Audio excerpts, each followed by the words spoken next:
Hello everyone, this is an update on the PS 22.5 super fast charging power bank. So I charged it from 50% to 70%. It took about 45 minutes to do so.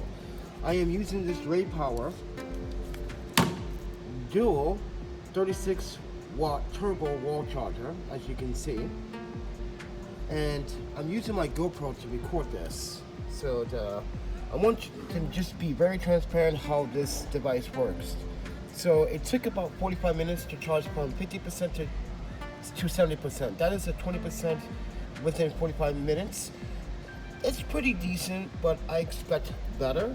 So what we're gonna do is use this Ray Power, which is a 60 watt, 6-port smart charger, but this one is a prime wall charger, and it's supposed to adapt to what I'm charging. So we're gonna try this out and see what happens in 45 minutes as well, and count down the time for this so we can use this wall charger and see in 45 minutes how much percentage on the battery.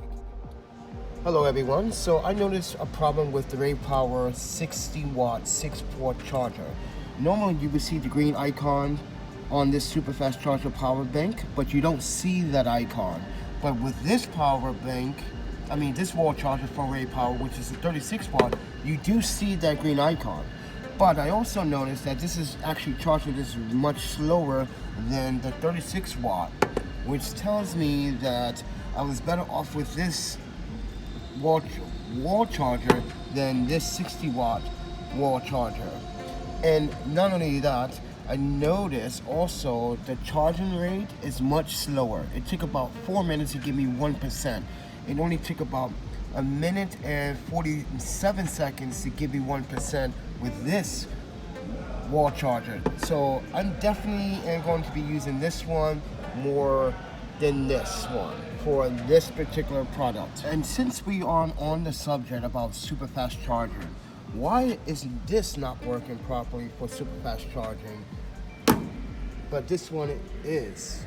And I believe that this one particular has the latest Qualcomm 3.0 smart detection. When it actually detects the device, you can see it jumped up to 74% right away. And like I said before, it only takes about less than 2 minutes to jump up a percentage, but it takes 5 minutes for this device to jump up 1%. So this is actually a super fast charging device, and I definitely recommend the 36 watt Ray Power Qualcomm 3.0 smart technology for this particular device.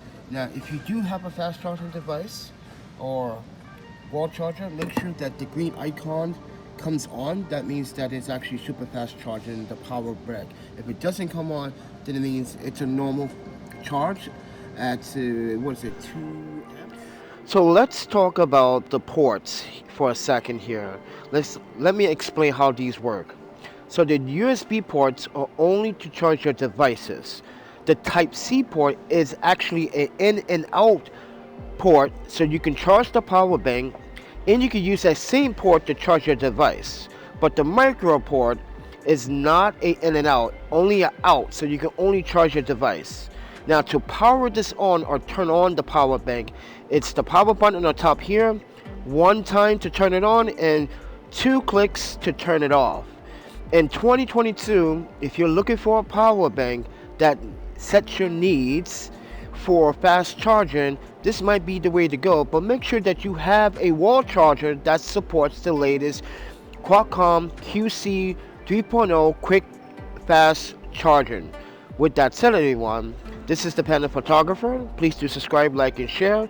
Only 2% of you have your notifications turned on, so please turn those notifications turned on. This is a real world test in the real world, giving you guys my expectations on this particular product. But with that said, everyone, if you guys want to financially support the channel, there's a PayPal, Cash App, and Venmo. But other than that, this is the Panda Photographer, giving you a real world experience with dealing with power banks like this in the real world. I hope you enjoyed the video. So let me know down in the comments if you did or what I missed. And I will talk to you guys in the next one. So with that said, eat, sleep, photography, technology, and repeat. And I'll talk to you guys in the next video. Peace.